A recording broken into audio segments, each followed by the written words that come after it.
Welcome back, dear viewers, and as we are celebrating Eid al-Fitr here in Egypt, we'll be talking more about the different traditions and festivities of this very special occasion and its very special celebration here in Egypt. And on this topic, we're delighted to be joined by Dr. Yehia Abdul, tourism expert. Good afternoon, sir.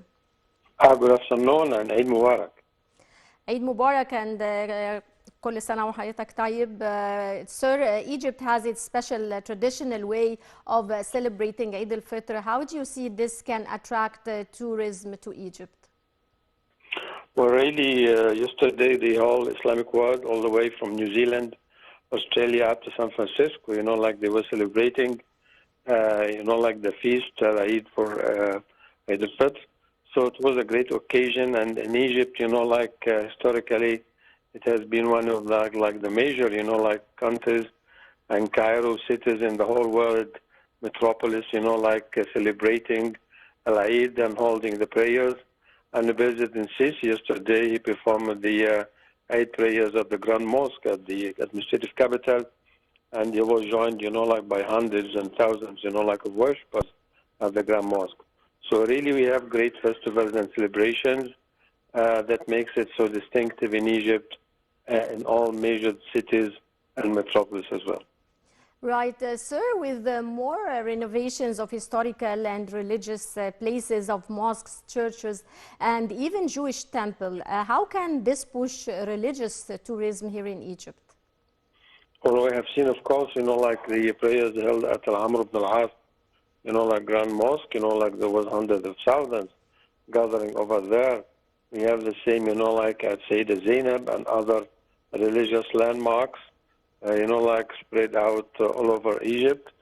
So really we were fortunate to have, a large number of Ahl al-Bayt, like the entourage of Prophet Muhammad, sallallahu alayhi wasallam, buried and lived in Egypt. So this attracts, large number of Muslims worldwide.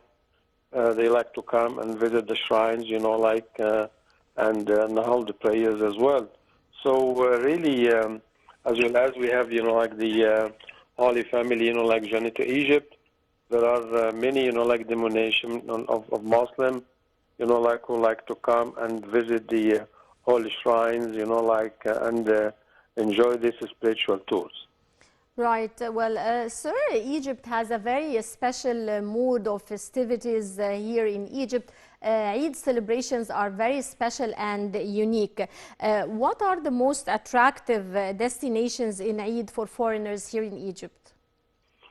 Well, foreigners, of course, they like to join the public, in the manifestation of the celebrations and festivities. We have, the grand, gardens in Egypt. We have the entertainment and amusement park. Large number, go to the beaches, go to Red Sea and Sharm el-Sheikh and to the north coast as well. And people go to the gardens and have meals and enjoy. And children, will be so joyful with the families. So, and thank God we have a holiday, 3-4 days. So that will extend, the joy and pleasure for the masses.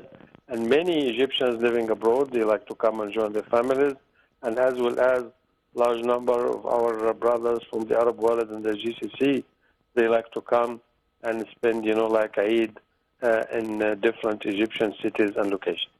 Right. Sir, how do you see this very special season, Eid al-Fitr vacation, as an opportunity not only for foreigners but also for Egyptians to discover different parts of Egypt and travel within the country in different other parts outside Cairo? Yeah, really, Egypt Air was, arranging and planning, local tours up to Luxor and Aswan and up to cruising the Nile and going to the Red Sea resorts and North Coast as well. So it's a great opportunity for families to travel and enjoy the relics of our archaeological and heritage. So this is really a great opportunity, and Egypt Air is doing a great job. They arranging and operating 350 flights to the Holy Land, to Mecca and Medina, to bring, those who are doing Umrah over there.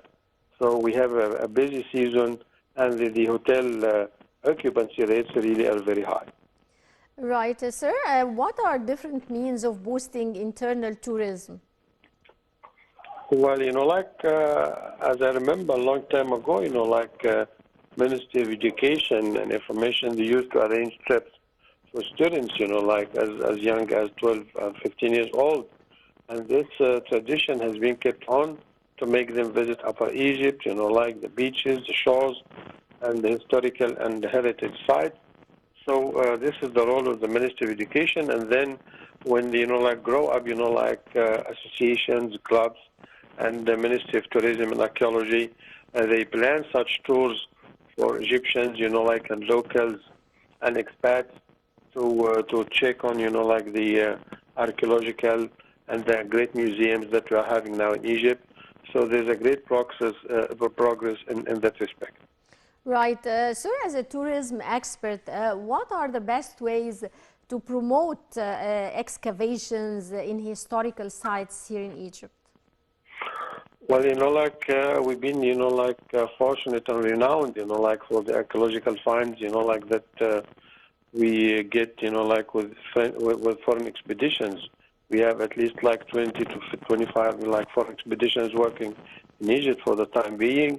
And as soon as, there's something coming up, a discovery, so the Ministry of Tourism and Archaeology and the Department, Archaeological Council, they hold, press conferences and they arrange for press releases worldwide. And as you notice, the whole world, all types of media will be coming to cover these events, because every time we discover, a different type of archaeological and historical findings in Egypt for kings and queens and the pharaohs and regular people as well. Right. Dr. Abdul, as we are approaching the summer season, are there any promotional campaigns that will be taking place soon? Yes, remember last March, we had the ITB, the Berlin, International Travel Bourse Exchange. And shortly, in May, we're going to have the Arabian travel market held in Dubai, and this is one of the largest travel and tourism expeditions worldwide.